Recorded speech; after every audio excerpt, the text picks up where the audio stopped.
नागरिकांनी सन्मान करावा. मी आयोजकांना विनंती करतो की आपण आदरणीय भोसले साहेबांचा सन्मान करावा. तदनंतर व्यक्त होत आहे फलटण तालुक्याच्या विकासाचा ध्यास घेणार, आपल्या सर्वांच्या हक्केला धावणार, आपल्या सर्वांचे लाडके दादा म्हणजेच विकास रत्न माजी खासदार रणजित सिंह नाईक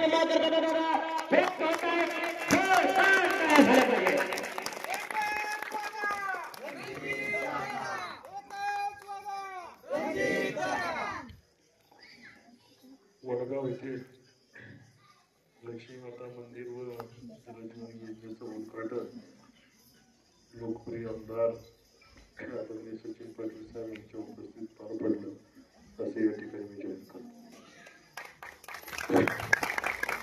उपस्थित तुम्हाला सर्वांचे नेते आदरणीय प्रगतात्या, आदरणीय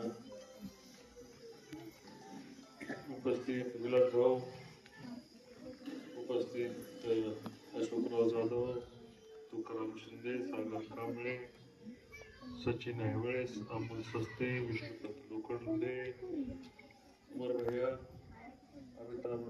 अमित रणवरे, जयंत केंद्रे, संतोष सावंत, विजय कदम, शुभम गलवडे, रसिकाताई, आशाताई, ताराचंद जगताप, अक्षय जगताप, शुभम चौहान, भावनास जगताप, ज्यांनी नुकतंच प्रवेश केला ते जितोबा जगताप, पंढरीनाथ यादव, ज्यांनी आता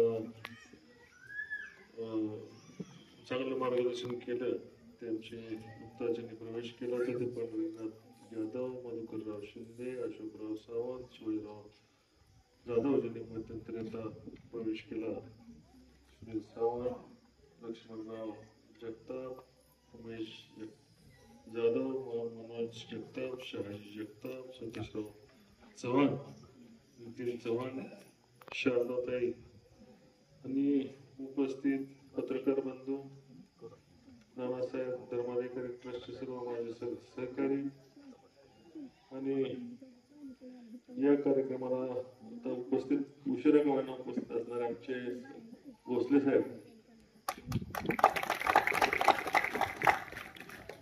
सगळ्यांची नावं असं जाहीर करतो. याला कदाचित माझ्याकडनं कोणाचं नाव राहिलं असल्यास मी जाहीर त्याची सगळ्यांची क्षमा मागतो.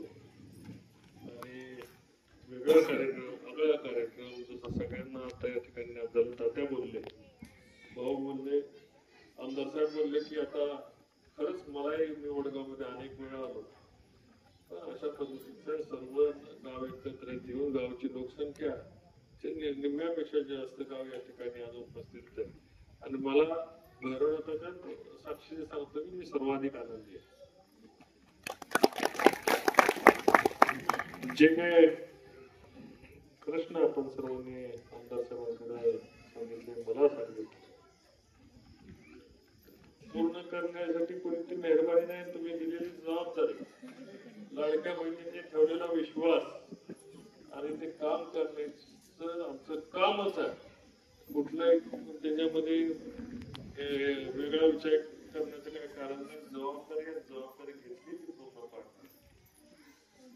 विशेष करून मी नेहमी म्हणतो, गेले 5 वर्ष झाले मी असा विचार करतोय पुरुषांच्या मुली पुढे आल्या पाहिजे. आपण भांडी वाटपाचा कार्यक्रम घेतला मोठ्या प्रमाणात, आताही परत मोठा कार्यक्रम होईल. सायकल वाटपाचा परत कार्यक्रम घेतला आणि मला आनंद आहे माझ्या सरपंच या गावच्या महिला आहेत आणि विशेष करून ताई तुमच्या गावच्या विकासासाठी लक्ष ठेवलं जाईल, काळजी करायची कारण नाही. तुम्ही सरपंच त्या पद्धतीने विकास कुठेही कमी पडणार नाही. आमदार साहेब सक्षम आहेत आणि दैनंदिन याच्यासाठी मी आहे, आपले भाऊ आहेत, अमर भैया आहे, आम्ही सर्वजण मंडळी या ठिकाणी असतो. आमदार साहेब सातत्याने वेळ देतात आणि एकंदर तालुक्यात सर्वसामान्य माणूस आला तर त्याची कामं मार्गीला लागतात. अशा प्रकारचा नवीन तालुक्यामध्ये आज तुम्ही बघताय मोठ्या प्रमाणावर प्रवेश चालू आहे. रोज काल परवा झाला, काल त्याच्याबरोबर दुधेचा झाला, बनवण्याचा झाला, रोज प्रवेश आहे. आज मला सांगायचंय की तालुका आता एका बाजूने निघालेला आहे. तालुक्याने 30 वर्षाचं काम पाहिलं आणि आता माझ्या 5 वर्षाच्या काळामधला लोकांनी वेग बघितला. तो वेग आपण आपल्या घरी नेण्याचं विकासाचं काम केलं पाहिजे. मला माझं घर सजवलं पाहिजे. अशा पद्धतीने तालुका आपण हाताने घेतलं का फलटण कुशेगाव रस्ता असो, तुमचा येणारा रस्ता सुद्धा आपण मी मुख्यमंत्री त्यांच्याकडून ढवळपाटी ते पिंपरी हा रस्ता आपण त्या काळात करून घेतला. फलटण ते आदरकी रस्त्याचं काम सुद्धा आता मी बघत आलोय. हा अतिशय हट्टाने तो रस्ता मुख्यमंत्री मोदींकडनं मंजूर करून घेतला. पालखी महामार्ग आपण मंजूर करून घेतला. आसूरपासून गिरवीपर्यंत रस्ता मंजूर केला. तुमचा ढवळपाटी ते वेळोशी रस्ता केला. फलटण ते उमळवा रस्त्याचं काम चालू आहे. फलटण ते बारामती रस्त्याचं काम आता तुम्ही बारामतीला जात असाल. आपण गडकरी साहेबांना म्हणून कार्यक्रम केला होता, भूमिपूजन केलं होतं. मी आजच बारामतीला गेलो. 80% काम बारामती रस्त्याचं संपत आहे. फलटण ते सांगली रस्ता 4-4.5 कोटी रुपयाचा रस्ता तोही मंजूर झाला. त्याचे उद्घाटन होईल.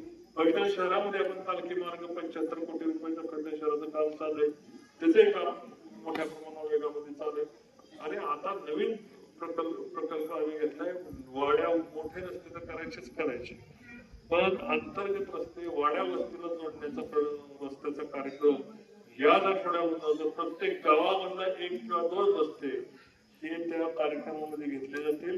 आणि येणाऱ्या 15 दिवसामध्ये मी आता गावामध्ये भैरवनाथाच्या येणाऱ्या 15 दिवसामध्ये त्याची प्रक्रिया संपलेली असेल. पुढच्या महिन्यामध्ये कामं चालू झालेली असतील. प्रत्येक गावाच्या वाडीचा रस्ता लोकांच्या अडचणीसाठी खडी करून घ्यायचा आणि डिसेंबर नंतर त्याला डांबरीकरण करून घ्यायचा. अशा प्रकारचा नवीन संकल्प आम्ही घेतलाय. पैशाची उपलब्धता कशी करायची, काय करायची आमदार साहेबांनी सविस्तर चर्चा काल केलेली आहे. आणि मी आज या ठिकाणी सांगतो की आम्ही नुसतं बोलत नाही. पाण्याच्या विषयावर सगळ्यांची अपेक्षा व्यक्त केली. तुम्हाला मी पण पाण्याच्या विषयावर लोकांनी आज 964 कोटी रुपयाचं टेंडर काढले सासवड ते आंध्रुड.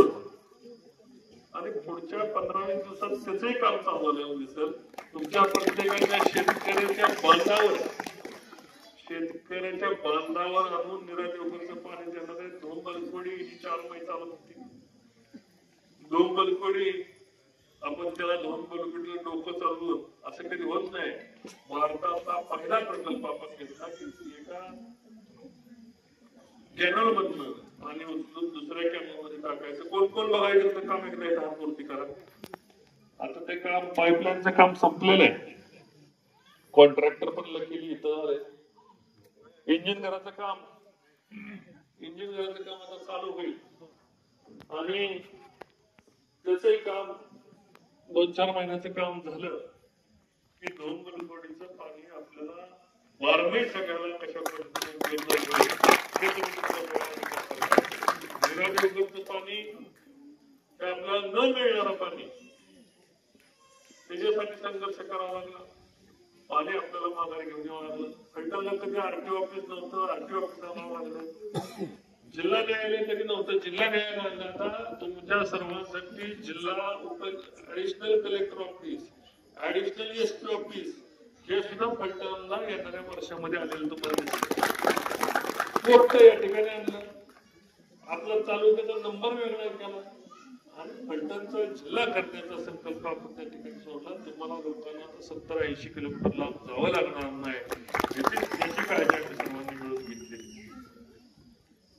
लाडक्या बहिणींच्या योजनेतून त्याचबरोबर शासनाच्या वेगवेगळ्या स्कीम आहेत. महायुष्यमान योजना असो, लाडकी बहीण योजना असो, मोफत रेशन योजना असो, अगदी गोरगरीब माझी मुलगी सायकल पासून उत्पन्न नाही स्वतःच्या खाजगी पैशांचा आपण त्या ठिकाणी सायकल दिल्या. अशा पद्धतीचा कार्यक्रम लोकांच्याकडे घेऊन जायचा आणि दिलेल्या जबाबदारीचं उत्तरदायित्वाची जबाबदारी आपण फेडायची. मोकळं येऊन टिप्पणी करण्याचा कार्यक्रम आम्ही करत नाही. मोकळा नारळ फोडलेला एकही तालुक्यातला मुलाला सांगा म्हणत त्या चौकातून माफी मागू. मी नारळ फोडल्याने काम नाही झालं, मी नारळच फोडत नाही, काम झालं आपण नारळ फोडत नाही, आधी पण फोडत नाही. म्हणजे ही नारळाची काय माणसं दर निवडणूक आली की नारळ फोडायचं. भावांना माहिती विलास भाऊ माणसं वैतागली का नाही शेवटी बोगस नारळाला. आणि विलास भाऊ बघितलं त्या पद्धतीने प्रत्येक जिल्हा परिषद मतदारसंघामधून हजारो कार्यकर्त्यांनी या ठिकाणी प्रवेश केला. तुम्हाला हे नुसतं गोड बोलून तुम्ही बघितले असेल, काम कधी दिले नाही, काम कागदावर झाले आणि थापा मारत गेले. आणि हे बंधारे जेवढे झाले तर चालू गेले. 75 बंधारे मी मंजूर करून आणले होते. कसे आणले मला माहिती, काय केलं मला माहिती. नारळ फोडा हे प्रत्येक पडतो. जल जीवन योजनेचा राष्ट्रीय मी त्या ठिकाणी भारताचा त्या ठिकाणी संचालक म्हणून गेलो. पंतप्रधानांनी माझी नेमणूक त्या ठिकाणी केली. आज तालुक्यामधल्या इतक्या जलजीवन योजना चालल्या, कुठल्याही जलजीवन योजनेला निधी कमी पडून दिला नाही. रस्त्याची कामं असतो, अडचणीची कामं असतो, पुलाची कामं असतो, दुःखद घटना घडो, काही झालं तर आम्ही या व्यासपीठावर तिथे वगैरे सगळे एकत्र कुटुंबीय आमच्या कुटुंबातला कोण ना कोण तर त्या ठिकाणी तुम्हाला 100% आलेलं दिसतो. मी जसं आमदार साहेब असतील, भाऊ असतील, सागर पोचणे अगदी तिथे शुभम करायचं तोपर्यंत सगळे आम्ही कुटुंबीय कोण ना कोण तरी येऊन त्या ठिकाणच्या अडचणी लोकांना समजून घेणार, काम करणार. आणि प्रत्येक कार्यकर्ता प्रत्येक माझा सहकारी तेवढाच ताकदीचा आहे. मी असलो म्हणून पाहिजे, मी नसलो म्हणून काम पाहिजे असं कधी होत नाही. मगाशी सांगितल्याप्रमाणे सर्वांनी जबाबदारी वाटून घेऊन प्रत्येकाने काम करायचं. आणि तालुका आपल्याला बारामतीच्या बरोबरीने घेऊन जायचं. फलटण मधले तुम्ही विकास कामं बघत असाल, आता पोलीस स्टेशन कशा पद्धतीने झाले, होती का पोलीस स्टेशन, बसायला जागा होती का? आज फलटण ग्रामीण पोलीस स्टेशन बघा, डीवायएसपी ऑफिस बघा, लोणंद पोलीस स्टेशन आता होईल, बरडचं बघा, वाठारचं बघा, कशा पद्धतीचे पोलीस स्टेशन झाले. हे करण्याला धमक लागते, ताकद लागते. आणि नुसत्या थापा मारून शिवाय देऊन काय होत नाही. नुसत्या थापा मारून शिवाय देऊन काय, थापा थोड्या दिवस चालतात, थापा बचत नाही. मी हे केलं, मी ते केलं, आमकं केलं, बऱ्याच ठिकाणी येऊन सांगतात आमकं केलं, तमकं केलं. तुम्ही काय केलं? 30 वर्ष लोकांचं कसं वाटलं झालं मला सांगा. ही जर पाणी 30 वर्षापूर्वी मिळालं असतं तर तालुक्यामधली लोक हमाली काम करायला मुंबईला असतील. मला सांगा, आम्ही मेहनत करून लोकांनी बऱ्याच ह्या भागातली लोक आहेत का नाही माथाडीमध्ये काम करायला? ह्याचं जबाबदार कोण?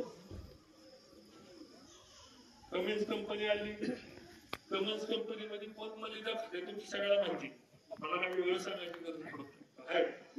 बरोबर आहे ना?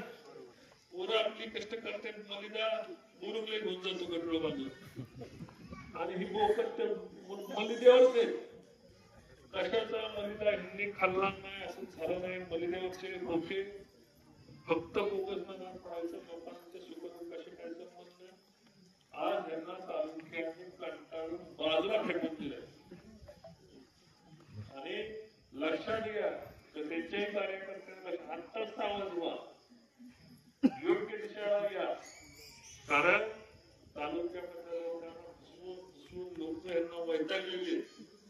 येणाऱ्या भविष्य काळात मी सांगतो आपण एवढा तो विकास तालुक्यामध्ये चालू आहे, लोक यांना दारा उडून पाणी बी देणार नाही अशी परिस्थिती. तुम्हाला ज्या टाकतीने शेजारी मलवडी ह्या पाणी कोणाचा प्रवेश केला जातात खासदारकीच्या आधी त्यांचा रस्ता किती वेळा नारळ पडला? 11 वेळा नारळ पडला. आम्ही कधी आलो? 3 महिन्यात 2 कोटी रुपये मंजूर झाला ना? शब्द दिला पूर्ण केला. 3 महिन्यात 2 कोटी रुपये आम्हाला दारांनी दिला. 25 घराची वस्ती 40 दोन्ही बाजूला नांदलवर दोन्ही बाजूला दादांनी आमचं काम करून. आणि एकदा दिलेला शब्द हा रणजित नाईक निंबाळकर मोडत नाही आणि म्हणून शब्द देत नाही. दिला तर मोडायचं नाही, बोगस शब्द द्यायचा नाही. शब्दाच्या भोवती प्रामाणिक राहत असल्यामुळं लोकांचं या तालुक्याचं बघण्याचा दृष्टिकोन बदलला. आणि तालुक्यामध्ये जे नुसते बोगस सभा आज यांना कोण नाही सभा घ्यायला तुला लग्न कोण जातो ह्यांच्या आमचा कार्यक्रम घ्या आम्ही बोकडाला पैसे देतो ह्याला पैसे देतो गायकी बोलवायची तिथं दिवसभर बोरीचा बार भरवायचा आता बोरीचा बार ह्यातल्या किती लोकांना माहिती एवढंच बरोबर मला शिवाय त्यांचा कार्यक्रम करायचा मला सांगा तालुक्यामध्ये पूर परिस्थिती आली आपण मी असतो आमदार साहेब होतो जागा होते सगळे आम्ही अमर भया सगळे जाते होते प्रत्येक गोरगरिबाच्या झोपडीकडे आम्ही बसलो आणि ते अतिरिक्त पावसाच्या पाण्याचं दुःख आम्हाला होतं आम्ही लोकांचे अश्रू पुसत होतो आणि हे पावसाचं पाणी लागून पुसतात अतिरिक्त पावसामुळे तालुक्याचं नुकसान झालं त्याचं पाणी त्यांच्या बुद्धीची कीव करावी का कौतुक करावं आमची लोकांना डबा आणून देते लोकांचं पत्रा तुटलाय पत्रा देते अतिरिक्त पावसाने लोकांची जनावर होऊन गेली नुकसान झालं लोकांचे म्हणजे हाडामासाची बनवत नसते पण ते हाडामासाच्या कष्टाने बनत असते लोकांच्या घरात वावरात पिकं सगळी वाहून गेली आणि अशा दुःखाच्या काळात लोकांच्या अश्रू पुसण्याच्या ऐवजी हे पाणी पुसत असतं काय म्हणायचं कसं यांना बोलायचं आणि म्हणे आम्ही यावं तेव्हा तुम्हाला करायचं काय हेच कळलं नाही हेच तर आमचं म्हणणं आहे 30 वर्षात तुम्हाला करायचं काय कधी कळलं नाही तिथं लोकांचे अश्रू पुसायचे तिथं अतिरिक्त पुराचं पाणी पुसतंय त्या पुराच्या पाण्याचा तुमचा काय संबंध आहे निसर्गाने पाणी दिले तुम्ही मोठी माझ्या मिशीवर नेहमी काय करते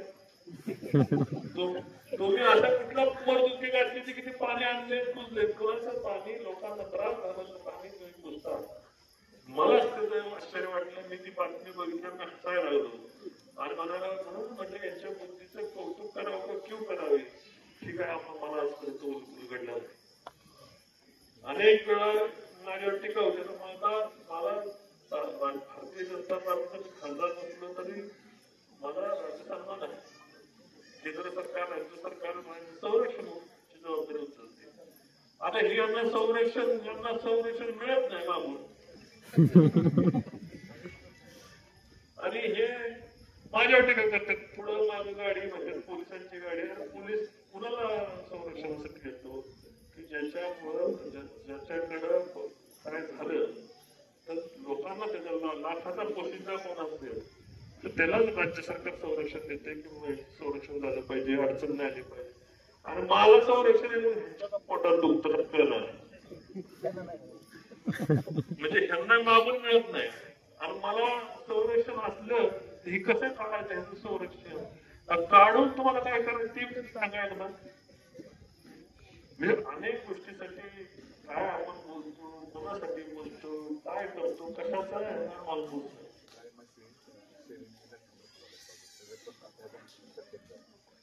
मला सांगा आता गाय म्हशी लोकांच्या मेल्या जनावर मेली पात्रा मिळेल हे श्रीमंत रामराजे नाईक नाव होतो किती लोकांच्या असेल कसा गेली एक ठिकाण सांगायचं किती लोकांना किती ठिकाणी पाण्यात गेले आम्ही आमदार साहेब कमरेपेक्षा जास्त पाण्यात गेलो तुम्ही सगळ्यांनी बघा हे कोणाच्या अश्रू पुसासाठी नाही गेले गाय म्हशी मेल्या बकऱ्या मेल्या मेंढर मेली शेळ्या मेल्या आम्ही बारकीशी शेळी मेली तरी आम्ही तिथे जाऊन दुःख पुसले शेवटी घरातलं जनावर मेलं दुःख असतं मायमावलीला तिचं सुद्धा मायमावलीचं जाऊन अश्रू पुसून झालं सगळ्यांचे पंचनामे झाले येणाऱ्या आठवड्याभरात सगळ्याला पैसे मिळतील